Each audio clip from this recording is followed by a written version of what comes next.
नमस्कार दोस्तों, आज हम लोग देखने वाले हैं बहुविकल्पीय प्रश्न जो कि अलग-अलग परीक्षाओं में पूछे जाते हैं तथा ये क्लास 10th के लिए भी अति महत्वपूर्ण है। तो पहला प्रश्न है हम लोग का, निम्नलिखित में से कौन सा भौतिक परिवर्तन है? तो भौतिक परिवर्तन का मतलब उसमें कुछ परिवर्तन नहीं होता है, वो जैसा कार्य करता है वैसा ही रहता है। तो इसका सही उत्तर होगा हमारा दहन, यानी किसी चीज़ को जला देंगे, अगर जला देंगे तो वो ऐसा कार्य नहीं करेगा, यानी ऑप्शन फर्स्ट वाला गड़बड़ हो गया। इसके बाद दूसरा है परमाणु विस्फोट, विस्फोट हो जाएगा तो भी जल जाएगा, ये भी नहीं है। इसके बाद तीसरा ऑप्शन किण्वन का मतलब सड़ जाता है, तो कोई चीज़ सड़ जाएगी तो ऐसे ही खराब हो जाती है, तो इसका ऑप्शन सही होगा 4 वाला, यानी जल का जमना, जल जमेगा तभी जल रहेगा और इसके बाद वाष्प बनेगा तभी जल रहेगा।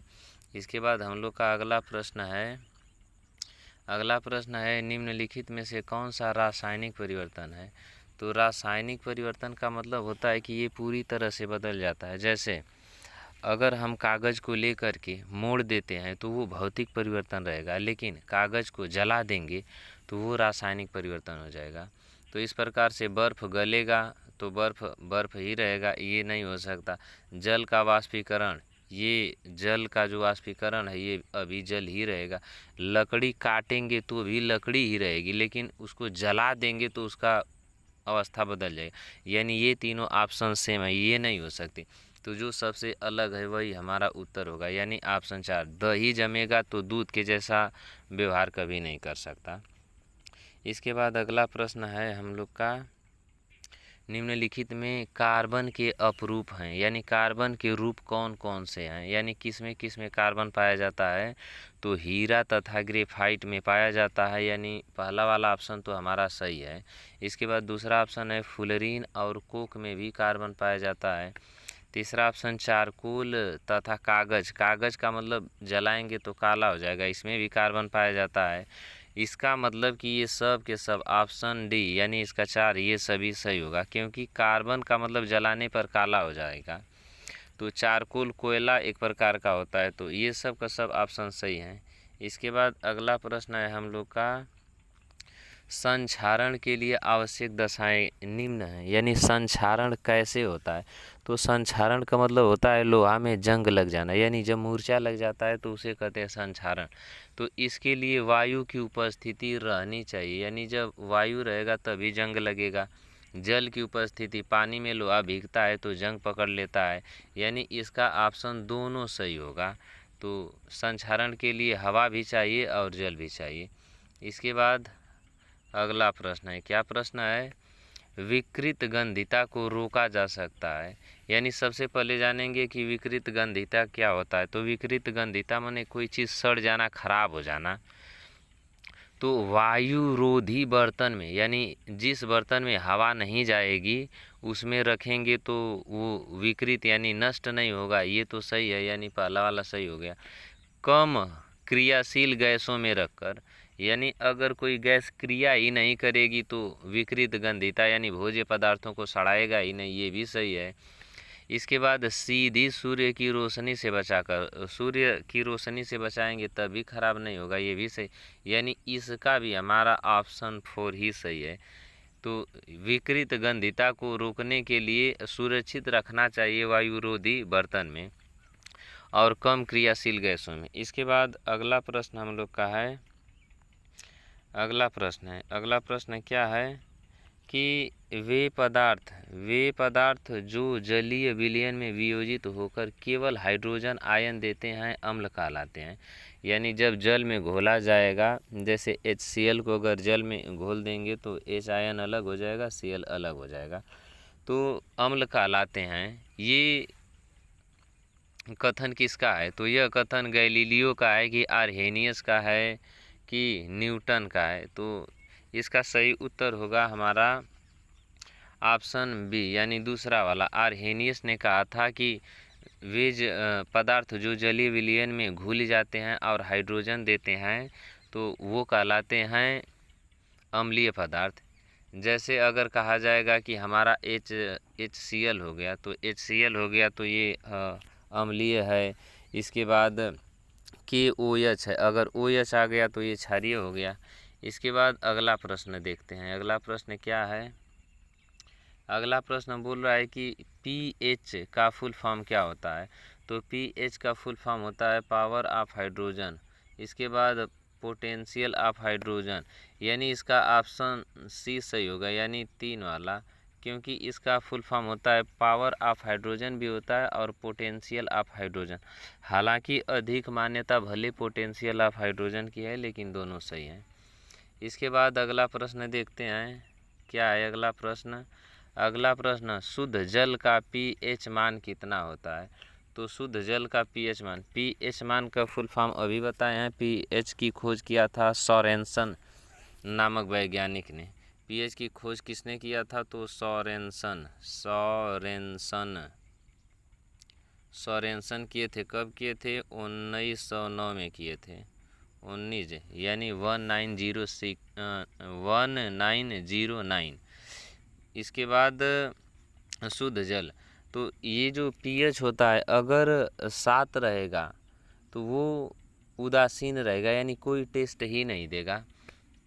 और यदि हमारा pH मान 7 से अधिक रहेगा तो क्षारीय हो जाएगा, 7 से जितना कम रहेगा तो अम्लीय रहेगा। तो जो शुद्ध यानी जो जल होता है उसका जो pH होता है वो जल का कोई टेस्ट ही नहीं होता है, तो उसका जो pH होता है वो 7 होता है, यानी ऑप्शन 4 सही है।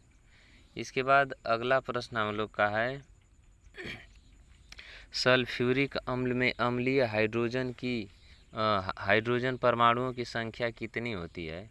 तो जो सल्फ्यूरिक अम्ल होता है इसका फार्मूला होता है H2SO4 होता है। तो इसमें देखेंगे तो हाइड्रोजन में कितना परमाणु है? तो हाइड्रोजन में यहाँ पर देख रहे हैं 2, तो यानी हमारा उत्तर सही होगा इसका 2, ऑप्शन बी वाला सही होगा। इसके बाद अगला प्रश्न क्या बोल रहा है? H2S विलयन का pH मान है H2, यानी इसमें हाइड्रोजन दिख रहा है, तो जो हाइड्रोजन रहता है वो अम्लीय होता है। तो ये क्या हो सकता है? यानी इसका ऑप्शन ए वाला सही होगा, अम्लीय। क्षारीय का मतलब कि 7 से अधिक रहेगा, अम्लीय का मतलब 7 से कम रहेगा। जितना कम रहेगा 6, 5, 4, 3, 2 वो सब का सब क्या बनता जाएगा? अम्लीय बनता जाएगा। और उदासीन 7 रहेगा तो उदासीन, न तो खट्टा न क्षारीय कड़वा। इसके बाद अगला प्रश्न है अम्लीय विलयन का pH मान होता है।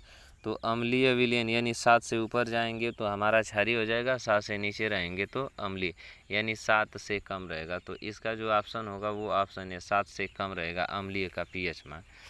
इसके बाद अगला प्रश्न है, क्षारीय विलयन का pH मान कितना होता है? तो ये अभी बताए हैं कि क्षारीय विलयन का pH मान 7 से क्या होता है? अधिक होता है। अगर 7 रहेगा तो उदासीन। इसके बाद इसकी खोज यानी pH की खोज सोरेनसन ने किया था 1909 में किया था सोरेनसन ने। इसलिए दोबारा लिखे हैं क्योंकि उधर जो 0 था वो 6 की तरह दिख रहा था। तो 1909 में सोरेनसन के द्वारा खोज किया गया था, और जो क्षारीय है उसका pH मान 7 से अधिक रहेगा। तो इसका सही उत्तर होगा ऑप्शन बी, 7 से अधिक, यानी 2 वाला ऑप्शन सही रहेगा। इसके बाद अगला प्रश्न है कि जल को जीवाणु रहित बनाने के लिए उपयोगी पदार्थ है, यानी पानी जो हम लोग पीते हैं, पहले के लोग कुएं से पानी लेकर के पीते थे तो उसमें कीटाणु रहते थे, उनको मारने के लिए किसका प्रयोग किया जाता? तो इसका देखेंगे थोड़ा सा ये बड़ा हो गया है, धावन सोडा का मतलब इसे वॉशिंग सोडा के नाम से जानते हैं। यानी इसमें पानी डाल के धो देंगे तो 10 H2O रहता है, Na2CO3 × 10 H2O, विरंजक चूर्ण CaOCl2, बेकिंग सोडा NaHCO3, फिटकरी K2SO4 Al2SO4 थ्राइस × 24 H2O। तो जहाँ क्लोरीन पाया जाता है, जो क्लोरीन होता है वो कीटाणुओं को मार देता है। तो इसका सही उत्तर होगा हमारा विरंजक चूर्ण, यानी कैल्शियम हाइपोक्लोराइड, ऑप्शन बी वाला सही होगा, 2 वाला। इसके बाद अगला प्रश्न क्या है? कि गुणों के आधार पर तत्वों को कितनी श्रेणियों में बांटा गया। तो गुण के आधार पर जो तत्व होते हैं उनको 3 भागों में बांटा गया है। और ये 3 भाग कौन कौन से हैं? तो 3 भाग में पहला है धातु। धातु का मतलब जिसमें विद्युत का प्रवाह होता है, यानी जो लाइन मारता है वो धातु हो गया। और इसके बाद जिसमें लाइन का प्रवाह नहीं होता है वो अधातु यानी अधातु हो गया। इसके बाद एक होता है उपधातु। उपधातु तो इस प्रकार से 3 भागों में इसको बांटा गया। तो इसका ऑप्शन सही होगा ऑप्शन 2 यानी 3 ऑप्शन 2 सही होगा। इसके बाद अगला प्रश्न है वह धातु जो सामान्यतः यानी नॉर्मली टेम्परेचर पर द्रव अवस्था में रहता है। तो इसमें धातु कौन सा है? तो मरकरी देखे होंगे। जो मरकरी होता है, जल तो धातु है ही नहीं, यानी जल तो हमारा ऐसे ही कट जाएगा। जल एक यौगिक है क्योंकि इसका फार्मूला होता है H2O। लोहा धातु है लेकिन लोहा तो हमेशा कड़क रहता है, तो ये नहीं हो सकता, यानी ठोस रहता है। ब्रोमीन धातु है ही नहीं, तो ऑप्शन हमारा होगा ए यानी मरकरी वाला सही होगा। क्योंकि जो मरकरी होती है उसको जो मरकरी होता है वो क्या रहता है? द्रव अवस्था में रहता है नॉर्मली टेम्परेचर पर। इसके बाद अगला प्रश्न है हम लोग का, अगला प्रश्न है कि धातुओं को पतले तारों में खींचने की क्षमता को क्या कहते हैं? यानी धातुओं को पतले तार में खींचने की क्षमता को क्या कहा जाता है? तो जब तार को खींच देते हैं, तान देते हैं, तो उसका सही उत्तर अब समझ सकते हैं कि इसका सही उत्तर क्या हो सकता है। यानी इनको तान दिया जाता है तो ध्वनि नहीं होगा क्योंकि आवाज़ करेगा इसमें। सुचालक माने जिसमें विद्युत प्रवाह होता है, तो इसका सही उत्तर होगा तन्यता यानी ऑप्शन सी वाला सही है। इसके बाद अगला प्रश्न है, अगला प्रश्न हम लोग का क्या है? ऐसी कौन सी धातु है जिसका प्रयोग बल्ब के फिलामेंट बनाने में किया जाता है? तो ऐसी कौन सी धातु है जिसका प्रयोग बल्ब बनाने में करते हैं? यानी जो तंतु रहता है टी टाइप रहता है, तो टी टाइप कौन रहता है? तो मैग्नीशियम तो हो ही नहीं सकता, यानी मैग्नीशियम गड़बड़ हो गया। तो इसमें टंगस्टन का प्रयोग किया जाता है, यानी ऑप्शन 2 हमारा सही होगा। इसके बाद अगला प्रश्न है धातुओं के ऑक्साइड सामान्यतः होते हैं। तो ये अक्सर पूछा जाता है धातुओं के ऑक्साइड क्या होते हैं? तो जो अधातु होते हैं, अ से अ को मिला देंगे तो अधातु जो होते हैं वो अम्लीय होते हैं। तो अधातु रहता तो ऑप्शन ए सही रहता, लेकिन जो हमारे धातु होते हैं वो क्षारीय प्रकृति के होते हैं, यानी ऑप्शन 2 हमारा सही होगा। धातुओं के ऑक्साइड सामान्यतः क्षारीय होते हैं। इसके बाद अगला प्रश्न हम लोग का है महात्मा गांधी का पहला राष्ट्रव्यापी आंदोलन कौन सा था? यानी पूरे देश का आंदोलन कौन था? तो गांधी जी का इसमें ऑप्शन देखते हैं, ऑप्शन को डिस्कशन करते हुए। चंपारण सत्याग्रह गांधी जी का ये पहला सत्याग्रह था और यहीं पर गांधी जी यहीं से भारत में आंदोलन की शुरुआत किए थे, बिहार में किया गया था। उसके बाद ये जो गांधी जी का तीसरा आंदोलन था भारत में वो खेड़ा सत्याग्रह था, ये गुजरात में किया गया था सरदार वल्लभ भाई पटेल के नेतृत्व में। इसके बाद जो रॉलेट सत्याग्रह है यही हमारा सही उत्तर होगा, क्योंकि ये जो रॉलेट सत्याग्रह है इसे लाया गया था रॉलेट एक्ट के खिलाफ में। तो इसमें देश की जनता ने गांधी जी का साथ दिया था और साथ देने से यानी पूरे राष्ट्र में ये आंदोलन फैल गया, तो इसी वजह से इसको राष्ट्रव्यापी आंदोलन कहते हैं। इसके बाद अगला प्रश्न है, अगला प्रश्न देखने से पहले इसमें असहयोग आंदोलन को थोड़ा सा देख लिया जाए। ये जो असहयोग आंदोलन है, असहयोग आंदोलन को अ से 1 और इसके बाद अ से अगस्त 1 अगस्त 1920 को इसको शुरू किया गया था, यानी ये जलियांवाला बाग हत्याकांड के बाद इसको शुरू किया गया था। 1 अगस्त 1920 को बाल गंगाधर तिलक की उसी दिन मृत्यु हो गई थी, तो उसी दिन गांधी जी असहयोग आंदोलन की शुरुआत किए थे। इसके बाद अगला प्रश्न हम लोग का है महात्मा गांधी को कब ट्रेन से बाहर फेंका गया था? तो महात्मा गांधी को ट्रेन से कब बाहर फेंका गया था, तो इसको देखते हैं। 7 जून 1893 को गांधी जी जा रहे थे, डरबन से जा रहे थे प्रिटोरिया, और डरबन से चले ही थे कि वहीं पर अंग्रेज़ सब इनको कहा कि इंडियंस एंड डक्स को इस ट्रेन में यानी फर्स्ट क्लास में यात्रा नहीं करना है। तो उसी समय गांधी जी को ट्रेन से क्या किया गया, बाहर फेंक दिया गया। तो इसका ऑप्शन जो ए है वो सही होगा। और इसके बाद 9 जनवरी 1915 को गांधी जी भारत आए थे, तो प्रवासी भारतीय दिवस 9 जनवरी को। इसके बाद 5 मार्च 1931 को गांधी इरविन समझौता हुआ था। 27 सितंबर 1925 को आरएसएस समाज की स्थापना की गई थी केशव बलिराम हेडगेवार के द्वारा। और आरएसएस की स्थापना इसलिए की गई थी ताकि समाज में बराबरी हो और समाज सेवा हो।